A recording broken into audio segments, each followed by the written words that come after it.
என்னை ஆட்கொண்டவரும் நான் சேவிக்கிறவருமான ஆண்டவராகிய இயேசு கிறிஸ்துவின் நாமத்தினாலே அன்பினல் வாழ்த்துக்கள்.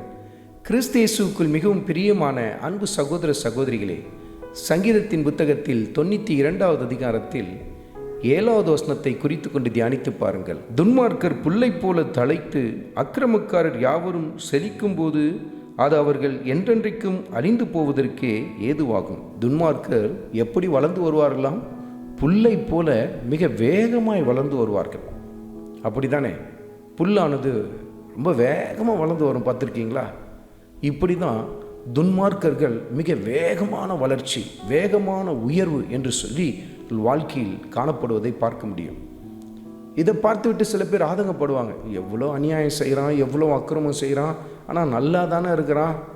ஒரு வீட்டுக்கு 4 வீடை வாங்கிட்டான், காரு பங்களான்னு வாழ்க்கையை வாழ்ந்து கொண்டு இருக்கிறான், இப்படியெல்லாம் சொல்லி சில பேர் ஆதங்கப்பட்டு கொள்வாங்க.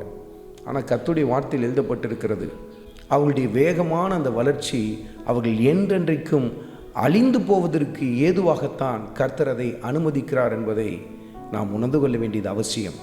கிறிஸ்து இயேசுவுக்குள் மிகவும் பிரியமான அன்பு சகோதர சகோதரிகளே, இந்த உலகம் முழுவதும் துன்மார்க்கர்களால் நிறைந்து காணப்படுகிறது. எங்கு பார்த்தாலும் அக்கிரமம் அநியாயம் என்று சொல்லி தலைவிரித்து ஆடிக்கொண்டிருக்கிறது. இந்த அக்கிரம அநியாயங்களை செய்கிறவர்களெல்லாம் வாழ்ந்து சுகமாக இருக்கிறது போல நமக்கு வெளிப்புறத்தில் காணப்பட்டு கொண்டுதான் இருக்கும். அதை பார்த்துவிட்டு தளர்ந்து போய் விடாதிருங்கள்.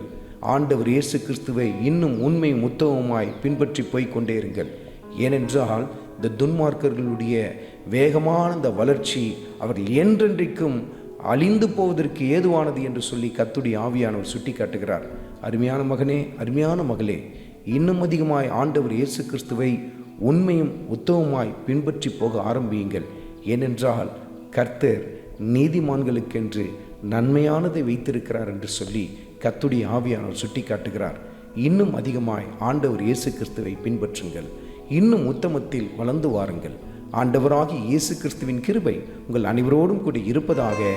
ஆமென்.